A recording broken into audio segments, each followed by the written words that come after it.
Just a brief opening statement about tonight, and then we'll go ahead and answer some questions after that. Coach. A brief opening statement? Brief opening statement, Coach. First of all, we want to say thank you to all the fans that showed up tonight.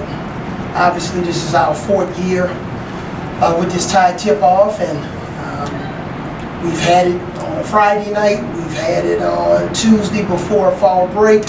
We wanted to try something different Monday after homecoming, and we appreciate everybody that came out. They were really into it. We had some good moments, obviously, throughout the scrimmage. It was very strategic for us to play 30 minutes on the court. Obviously, we're not a finished product, but the main thing was trying to get our team some live reps in front of an audience. And I thought the students, when we asked them to get on their feet, and our fans, they were fired up. So I would say mission accomplished from that standpoint.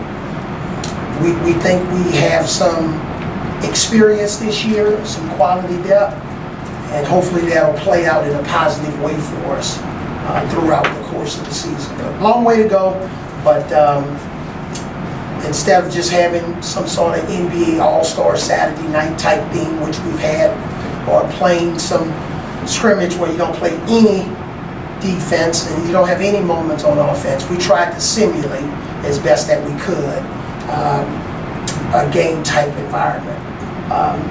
With the suggestion of our athletic director, Greg Bird, I decided to stop the scrimmage 1 or 2 times and just share some information with our audience and our fans about what we're trying to accomplish, whether it's coming out of a timeout, whether it's getting the ball to a big guy at the free throw line so that we can initiate some offense. So hopefully the fans left understanding that, yes, we want to play fast and furious, but when we're playing in a certain area on the court, hopefully we were able to educate them so they'll know what to look for throughout the course of the season. Obviously, you know, we always need consistent work at the free throw line. I'm not going to nearly talk about it as much this year, by the way. They know what the expectations are, and we're capable of being a really good free throw shooting team. But I think I've spent too much time, Tony, in the past talking about free throws, so maybe we'll have a higher percentage of them go in this year. And then you won't have to ask me a question about it.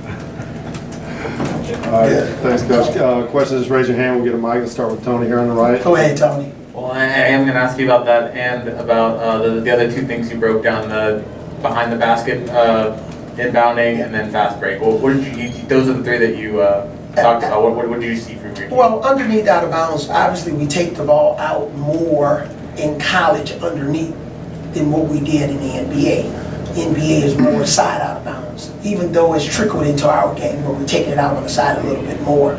So under out of bounds execution is critically important. It's kind of like special teams in football, that you can't overlook your special team situation for us, which is taking the ball out underneath the basket.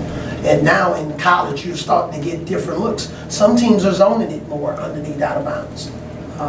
Teams are playing less man-to-man. So we have to be prepared for both. And we've consistently tried to accomplish the speed and the flow of our offense. We think we have more people that are faster. You can always talk about running, but if you don't have anybody who can run, how are you going to run? So we think because of guys like Herb Jones who can run, and our big guys can run, we hope that will ignite our offense and we'll get more possessions into the game, because when we're a high possession team, we tend to play better. On the left here, Chris. 2 things, please. First, Giddens looks like he has a lot more confidence. When did that kind of develop? Giddens has had a tremendous offseason. His body is, he's in tip-top shape. His body looks good. He feels good. I think, sometimes, not specific to Giddens, but sometimes kids have like an identity crisis. When you have point guards that want to be a center, or you have centers that want to be point guards, I just think with Daniel, he's really locked into who he is and how he can best affect the game and help Alabama win games, and at the same time he's going to look better. So you're talking about guys like Daniel Giddens, Alex Reese.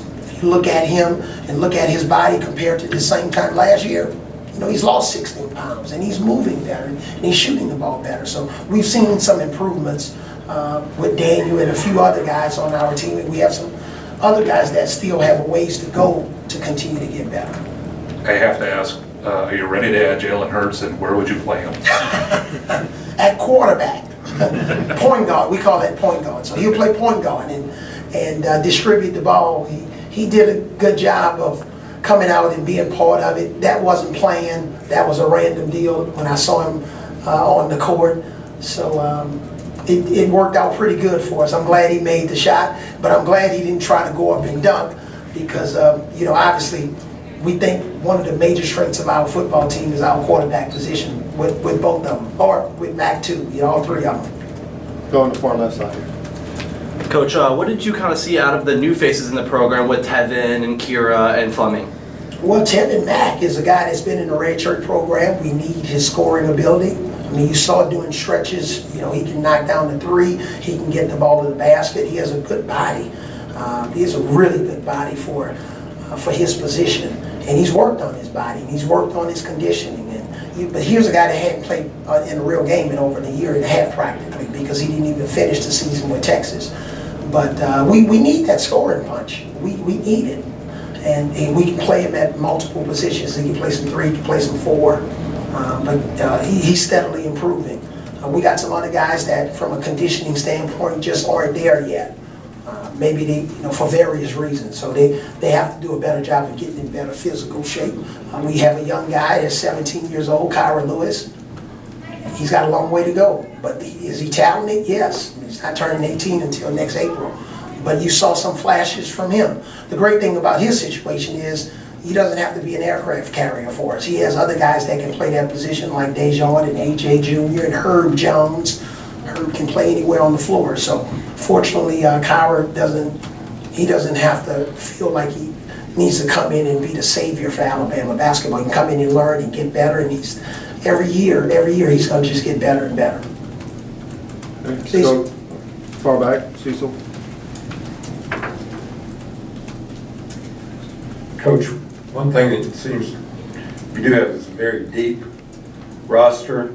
Does at some point before the first game or in the first few weeks, does that have to condense a little bit from 13 guys to 8? Is that 9, 10? Oh, I'll meet you halfway in the middle. I just might be 9.5 okay. in the rotation. But we feel also that we have 10 guys. If we want to play 10, and I know people get wrapped up in the rotations, but if we find the right rotation with 10 guys, that's the way we're going to go because we want to play a lot faster this year. We don't want guys saving themselves. They're not running in hard on the break. They're not putting pressure on the offense. They're trying to save themselves. That's not going to work this year because this is the first year we've been here that we've had solid depth at every position. So how do we utilize that? I think, you know, obviously we want to mix up our defenses a little bit, but we want to play fast. Our first year or two, you know, we're just trying to survive. But I think if we had to go 10 deep, which I'm a guy that loves to play 8, but if we had to go deep, I would feel comfortable with it because, not naming any of our players right now because we don't have a set rotation, but that 9th and 10th guy is going to be a really good player. Second row here on the right, Michael. Yeah, well off topic, but I just wonder if you had any reaction to any of the documents that came out in the court trial in New York involving Conf. No, nothing. We addressed that last year. Colin was suspended for a game, and we've all moved on. So we're just coaching the team. We're not involved in any of that stuff. But my point is, if you let me finish, we're just coaching our team. And we're going to support Colin Sexton on Sunday in his first home game in the Cavs uniform. And we want nothing but the best for he and his family. He came here and did an incredible job for us.